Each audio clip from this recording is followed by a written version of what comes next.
नमस्कार। स्वत्व के डिजिटल प्लेटफॉर्म पर आपका स्वागत है। भारत एक लोकतांत्रिक देश है।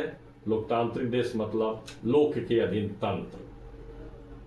स्वाधीनता और स्वतंत्रता को हम एक ही समझ बैठते हैं, लेकिन स्वाधीनता और स्वतंत्रता में बहुत सूक्ष्म अंतर है। उस अंतर को समझना आवश्यक है। इसी अंतर को नहीं समझने के कारण भारत आज़ादी के बाद भी भारत नहीं बन सका, बल्कि इंडिया बनकर रह गया। समाजवादी नामधारी राजनीतिक दलों ने पूर्व में इंडिया और भारत के अंतर से लोगों को आगाह करने का प्रयास किया था, लेकिन सत्ता केंद्रित राजनीति के कारण आज के समाजवादी अपने पुरखों की कथनी को तिलांजलि देकर कुछ दूसरा काम कर रहे हैं। इस गंभीर रोग का इलाज लोक के पास है। इसके लिए लोक मंथन आवश्यक है, मतलब लोक का जागरण आवश्यक है, लोक की क्षमता का जागरण आवश्यक है। स्वतंत्र भारत के प्रारंभिक सरकारों ने मानसिक गुलामी की बेड़ियों को तोड़ने की प्रक्रिया को थपकी देकर सुला दिया। उपनिवेशवादी युग में अंग्रेजी शासन ने षड्यंत्र पूर्वक भारत के लोगों को मानसिक तौर पर गुलाम बनाने का सफल यत्न किया। आत्महीनता, भयभीत रहना और स्वयं को तुच्छ दृष्टि से देखने की प्रवृत्ति के बीज बोकर अंग्रेजों ने हमारी सांस्कृतिक एकात्मता की चेतना को नष्ट करने का कुचक्र रचा। वह कुचक्र आगे भी जारी रहा। आजाद भारत में भी उन्होंने एक प्राकृतिक सांस्कृतिक राष्ट्र को कृत्रिम देश बनाने की कोशिश की और इसके लिए हर क्षेत्र में आत्महीनता का योजनाबद्ध संचार किया। किंतु यह एक प्रेरणादायी सत्य है कि उस परानुकरण के तमस में भी देशवासियों को राष्ट्रबोध, आत्मविश्वास, स्वाभिमान से प्रेरित होकर अपने स्वधर्म को समझने का कार्य अनेक विभूतियों ने किया।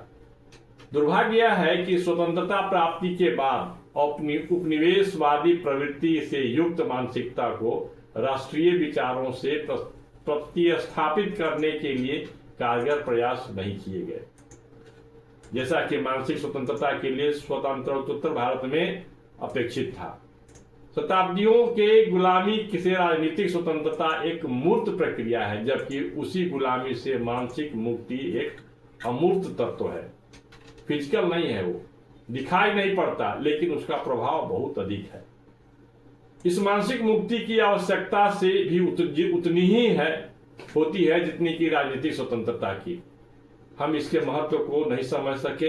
हम जानते हैं कि भारत पर बारंबार आयात होने के बाद भी इसकी सांस्कृतिक चेतना में विद्यमान एकात्मता ने इस राष्ट्र को अक्षुण्ण बनाए रखा, लेकिन औपनिवेशिक काल में लगभग 200 वर्षों की गुलामी ने भारतीयों को भारत बोध अर्थात राष्ट्र की भावना से ही किसी न किसी रूप में विमुख कर दिया। भारत की बौद्धिक संस्थाएं, अकादमिक जगत तथा क्रियाशीलता के सभी क्षेत्र उन हाथों में सौंप दिए गए जो भारत की संस्कृति के विपरीत वर्ग संघर्ष और परानुकरण के हिमायती रहे हैं। ऐसे में सुखद बात यह है कि ज्ञात अज्ञात कर्मशील लोगों ने भारत राष्ट्र की मूल अस्मिता के अनुरूप स्वयं को सक्रिय रखा, जो लोक में व्याप्त है, आज भी व्याप्त है। इस राष्ट्र के दूर दराज में बसने वाले लोग ने स्वयं को इस तुच्छतापूर्ण व्यवहार और छद्म बुद्धिजीविता से न केवल स्वतंत्र रखा, बल्कि अपनी कर्मशीलता में राष्ट्र सर्वोपरि की भावना लक्षित करके राष्ट्र की आत्मा को जागृत करते रहे। वे अपने मूल राष्ट्रीय अस्मिता को संजोकर जीवन के हर क्षेत्र में राष्ट्र के समग्र उन्नयन हेतु प्रयत्नशील रहे। उपनिवेशवाद की प्रवृत्तियों के विपरीत उन्होंने देशज दृष्टि से एवं जीवन की स्थापना के लिए अपना हर संभव प्रयास किया। एकात्मता के विविध स्वरूपों को दर्शाने वाली लोक कलाओं, परंपराओं और मान्यताओं को समानांतर अस्मिताओं के साथ समन्वय बनाए रखा। हमारे समाज का चित्त मलिन कर उसमें से स्वत्व की अनुभूति को निकालने का क्रमबद्ध प्रयास औपनिवेशिक काल से लेकर अब तक जारी है। ऐसे में लोक मंथन देश काल स्थिति राष्ट्र सर्वोपरि की भावना से संपन्न विमर्श की महत्ता को शब्दों में नहीं व्यक्त किया जा सकता। समाज जीवन के विविध क्षेत्रों में औपनिवेशिकता के कुप्रभाव का विश्लेषण इस मंथन में हुआ है। मतलब जो लोक मंथन जो हम देख रहे हैं, इसका चौथा संस्करण अभी हो रहा है, उसमें हुआ है। लोक में व्याप्त राष्ट्र सर्वोपरि की भावना का अनुशीलन करना, उसका दिग्दर्शन करना और उस पर मंथन करना राष्ट्रीय पुनर्निर्माण के लिए अत्यंत अनिवार्य प्रक्रिया है।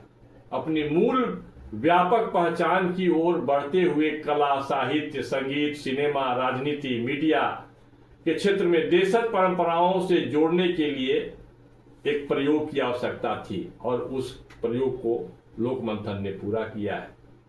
भारत जैसे विशाल एवं प्राचीन राष्ट्र का बोध केवल भौगोलिक इकाई का बोध न होकर त्रिवंतो विश्वमार्यम है। इसके लिए भारत के अंदर प्रस्वर, राष्ट्रत्व, कर्तव्य बोध, स्वप्रेरणा, अनुशासन, राष्ट्र सर्वोपरि की धारणा स्पष्ट होनी चाहिए और वह व्यवहार में उतरनी चाहिए, बल्कि हमारे लोग के व्यवहार में उतरती रही है।